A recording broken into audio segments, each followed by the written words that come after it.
Welcome to the world of the Transgo High Performance Shift Kit. In this video presentation, we'll show you step by step how to beef up your turbo hydromatic 4L60E transmission fast and easy with a Transgo Performance Shift Kit.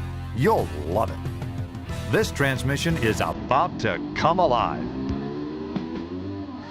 This video shows a typical installation.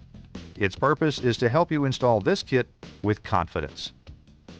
The written instruction booklet has specific instructions. Follow it to the letter carefully during the entire installation. Finish and review each step before moving on. When installing springs, follow the instructions for custom options, size, location, and color. When drilling any holes, follow instruction for proper size and custom options. When plugging any holes, follow instruction for proper chamfer, size, and location.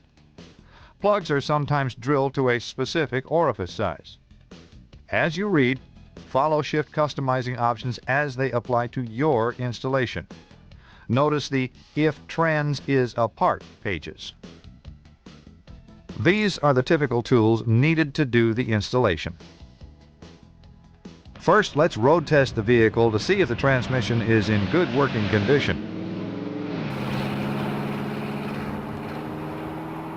We just want to be sure it has 4 forward gears and reverse.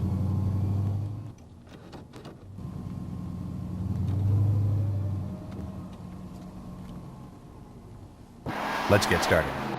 Release the hood latch. Let's raise the hood and remove the dipstick. Okay, let's jack the vehicle up and support it with sturdy jack stands.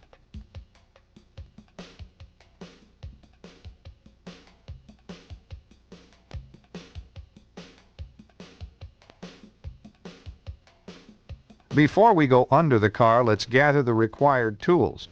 We will need an 8, 10, and 13 millimeter socket, speed handle, long screwdriver, small screwdrivers, drain pan, snap ring pliers, needle nose pliers, water pump pliers, and some wiping rags. Let's make sure you have the transmission that this kit fits. Notice the pan is large, rectangular, and has 16 pan bolts. Look here on the passenger side. We have a large vertical electrical connector. On the driver's side, we have the shift linkage and a line pressure tap. This is the right transmission. Let's get going.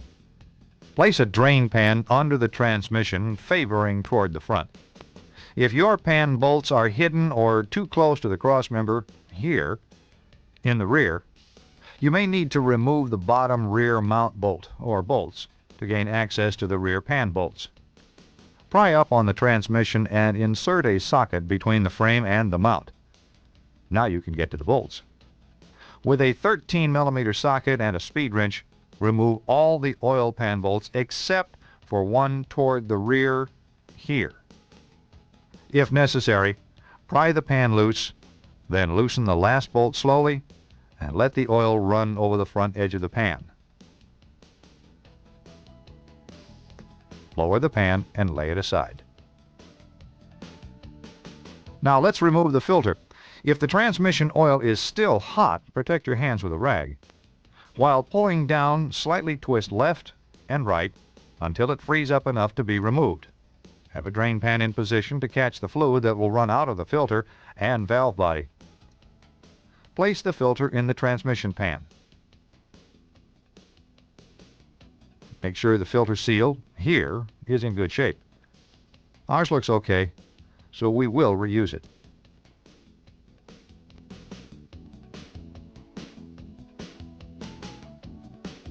Before removing the wiring, let's make a simple drawing showing how the wires are connected to the solenoids. Okay.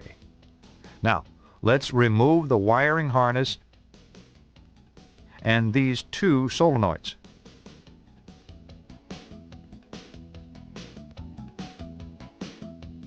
First, remove the bolts holding the wiring harness to the valve body. Now, unhook all the connectors except this one here.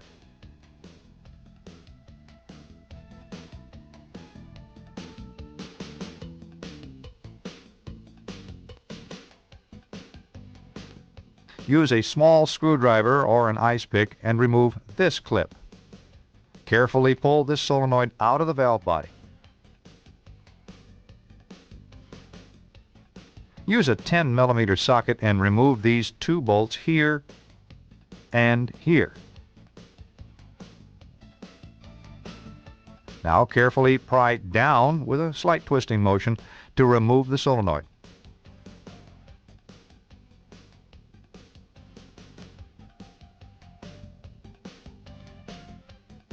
Now let's tuck the wiring harness out of the way, like this.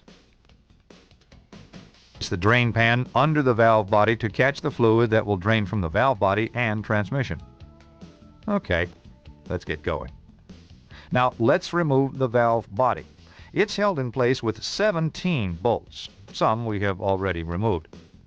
Notice the short 13mm bolt that holds this detent spring in place right here. Remove it now using a 13mm socket and set it in the pan.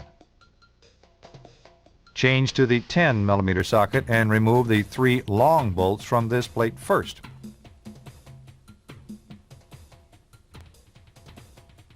Remember where they go. Now remove all the rest of the 10mm bolts. Change to an 8mm socket and remove this bolt here.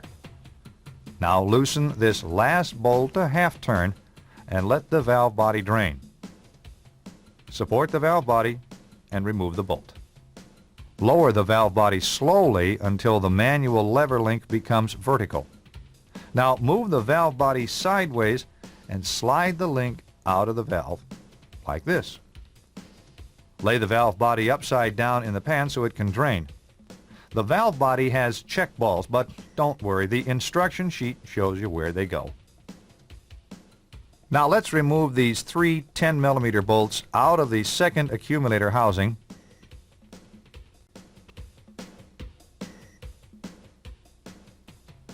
and lay it in the pan. Let's change to an 8mm socket and remove 2 of the bolts from this plate.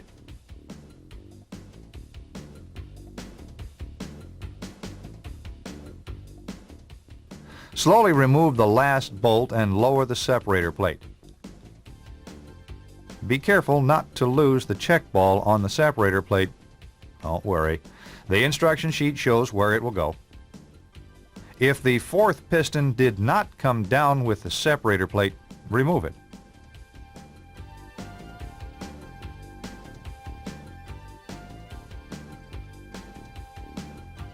Now let's take the pan with the valve body parts to the bench. Remove the parts from the pan and organize them on the bench so you can find them as you need them. Clean your pan. Let's take a minute or two to rest. Separator plate on the valve body, like this. Use a small amount of transmission fluid and oil the separator plate.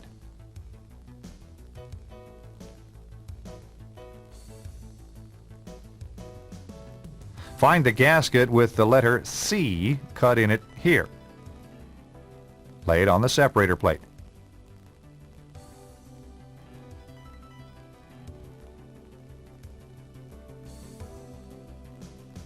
Now turn the plate and gasket over like this and oil this side. The other gasket should have a V cut in it here. Lay the valve body gasket in place.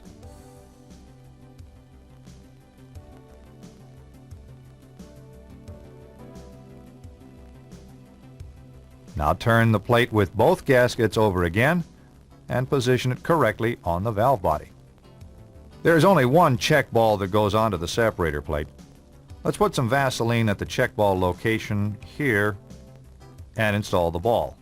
Set the valve body and separator plate aside for now.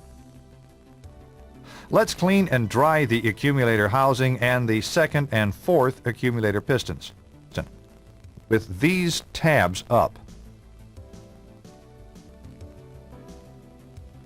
Now lube the sealing ring. Assemble the 4th accumulator like this.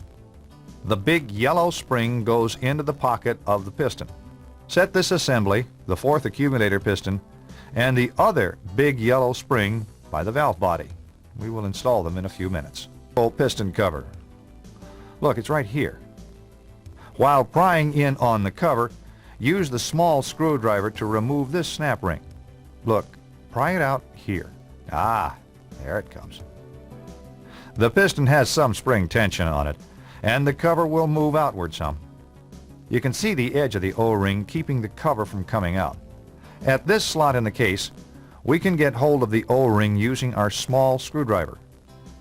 Now pull downward while turning the cover with a pair of pliers. Pull on the O-ring until the cover comes out easily, like this. Now remove the entire assembly. Some vehicles don't have much room to work.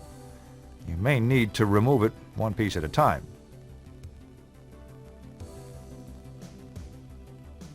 Put the parts in the pan. Use a pair of long-nose snap ring pliers like these and remove this snap ring. It holds the boost valve bushing, the pressure regulator springs, and the pressure regulator valve in the pump. Be careful here. The parts above the snap ring are under some spring tension. Carefully push up and release a few times so the bushing will come down without sticking. Remove the boost bushing and valve along with the pressure regulator springs and valve. Use a pair of needle nose pliers to remove the pressure regulator valve if it doesn't come down. Put these pump parts in the pan and take them back to the bench. Find the pressure regulator parts we just removed. Here they are.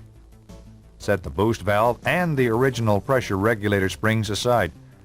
You will be replacing them with these new high-performance springs and valve found in the kit.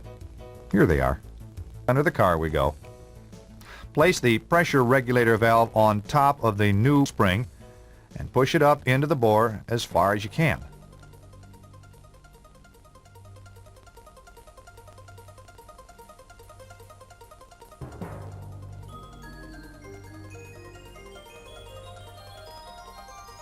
The spring will come back down. Set the new spring onto the stem of the new boost valve and the spring over that.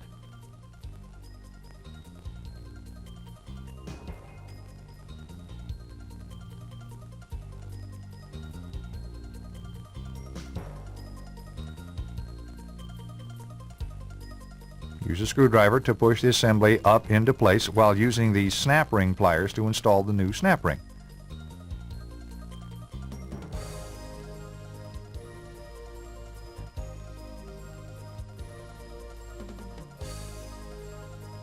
Push up and release a few times, checking that the snap ring is seated in the groove.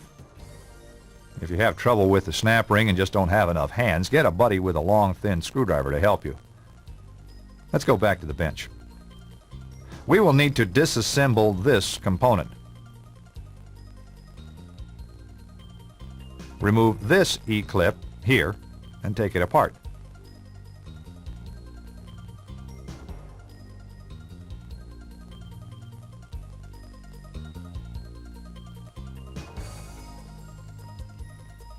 Now we need to remove this snap ring here .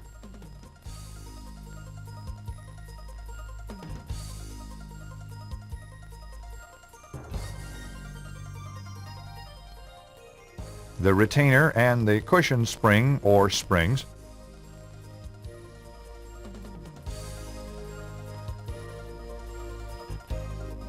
Clean and dry all the parts.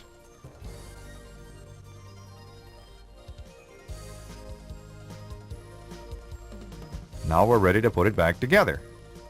Next, install this spring, washer, and E-clip. Make sure the sealing rings are still in place on the second piston. If necessary, use a little Vaseline to hold them in place. Next, find the large red O-ring and install it on the second housing. Use a little Vaseline and lube the O-ring. Now place this assembly on the piston. It goes on like this. Find the fourth piston. Make sure the sealing ring is in place. Use a little Vaseline to keep the sealing ring in the groove and to hold the ends together.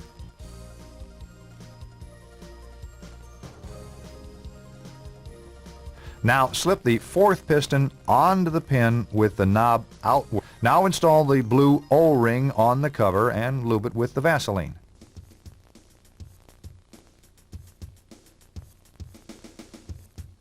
Place the original return spring on the tapered end of the pin.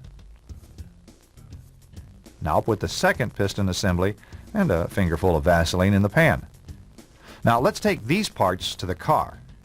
Be sure the return spring is still on the pin. Insert the pin and second piston assembly into the case.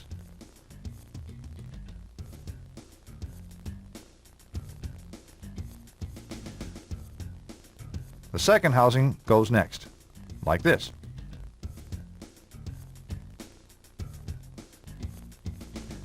If you don't have enough room, you may need to remove the E-clip and install this assembly a piece at a time.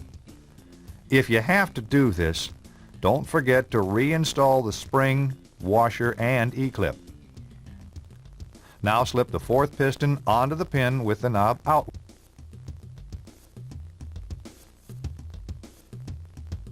Cover in the bore.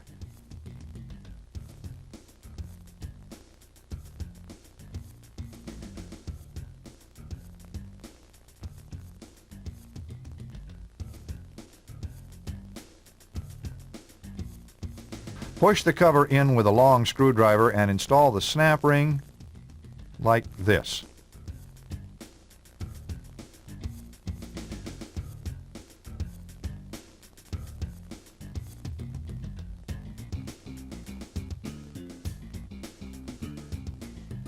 Yeah, that's great. With the snap ring installed, go to the opposite side of the transmission and reach in through this hole with a thin screwdriver to check for band clearance. You must be able to wiggle the band easily front to rear, 1/16 to 3/16 of an inch. The drum will move some, so be sure the band is moving back and forth on the drum. Ours looks good. Assemble the fourth accumulator like this. The big yellow spring goes into the pocket of the piston.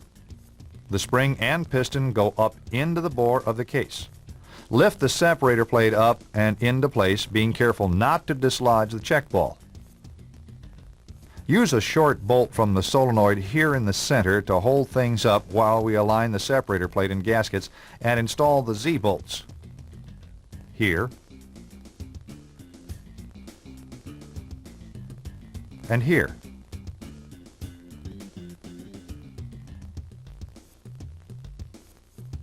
Be careful and line up all the holes.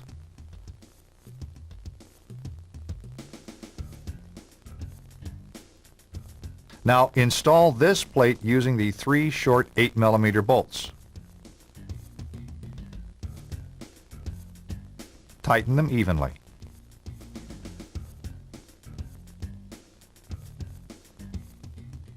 Change to the 10mm socket and install the second accumulator assembly.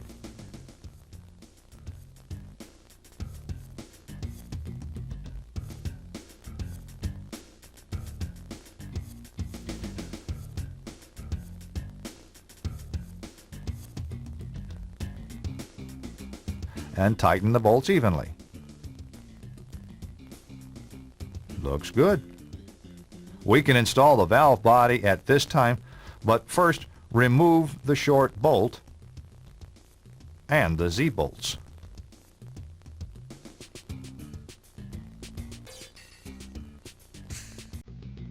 The 4 different length bolts are referred to in the instruction sheets as A bolts, B bolts, C bolts, and D bolts. They're shown actual size, so pay attention to where they go. Make sure the check balls are still in place and guide the valve body up while hooking the manual link to the manual valve, like this. Push the valve body up into place while installing the C-length bolt here at the center, hand tight. Make sure the gaskets are in position and install the 2 Z alignment bolts. One of them is a long A length bolt, and it goes here through this plate.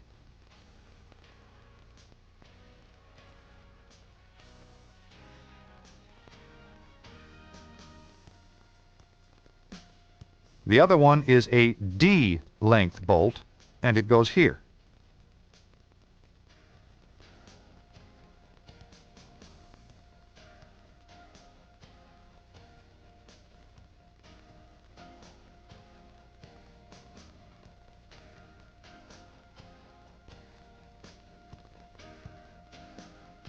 Now install the other two long A length bolts here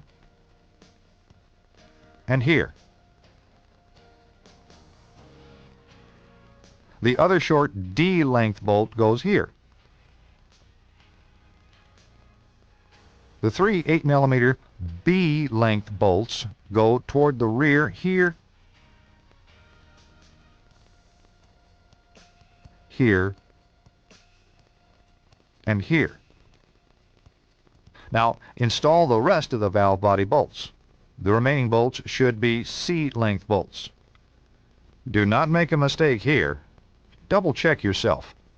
There will be 3 A bolts here, 3 B bolts here, and 2 D bolts here.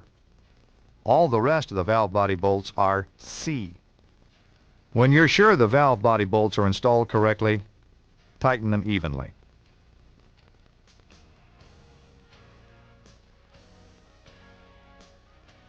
Remove the necessary bolts to install the wiring harness.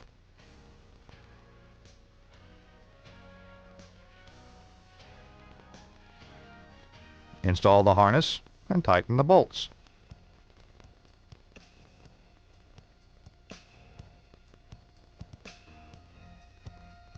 The lockup solenoid is next.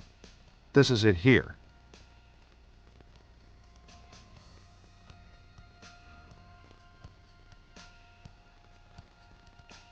Install the solenoid and the 2 short bolts.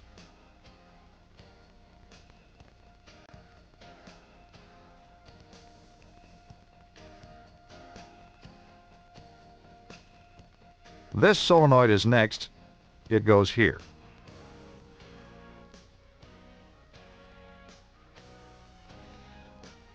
Don't forget the clip. There. The solenoid can't fall out. Looks good. Now reconnect the wires. Refer to the drawing if necessary.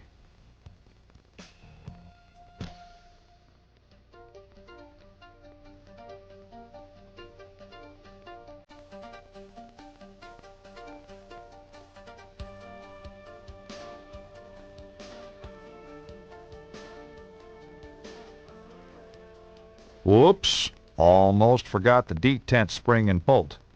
Let's do it now.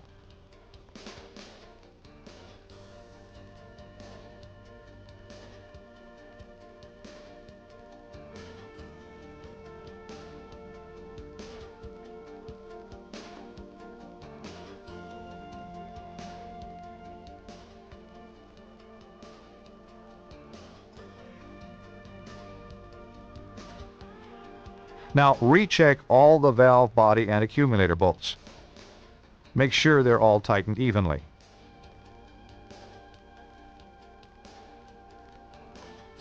If you have any doubts about your work up to this time, double check it now.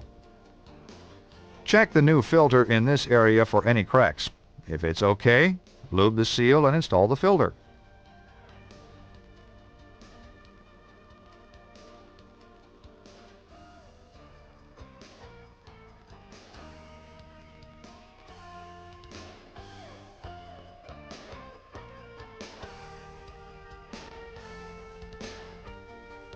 Place the pan gasket on the pan and lift the pan into place like this.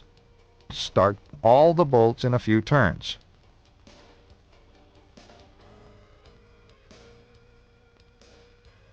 Now tighten all the pan bolts with a speed handle evenly. Double check each bolt.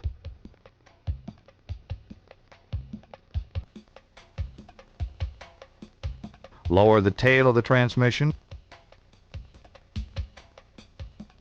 and install the mount bolt. Add 6 quarts of fluid and start the engine.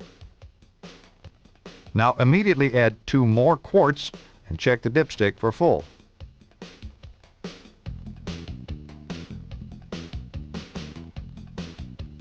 Look, it is still about a pint low. Let's add and recheck.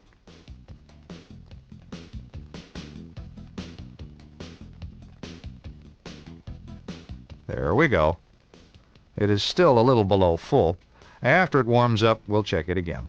While the vehicle is still in the air, hold the brake and run through the gears from park to reverse, neutral, D4, D3, second, and now first. Let's move the selector to D4 and accelerate, checking for upshifts. As it shifts, watch the speedometer change speeds. There's the 1-2 shift, the 2-3 shift, and finally the 3-4 shift. Okay, we can lower the car. Double check the fluid level.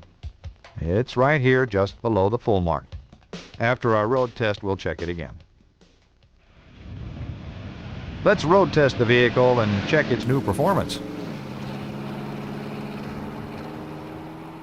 Start with some light throttle upshifts and feel for the 1-2, the 2-3,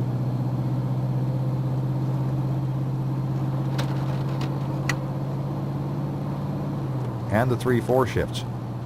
This will tell us if the valve body is working normally. Do we have good, quick, crisp shifts with no delays? Then try some upshifts at 3/4 throttle to see how the shifts get firmer with throttle.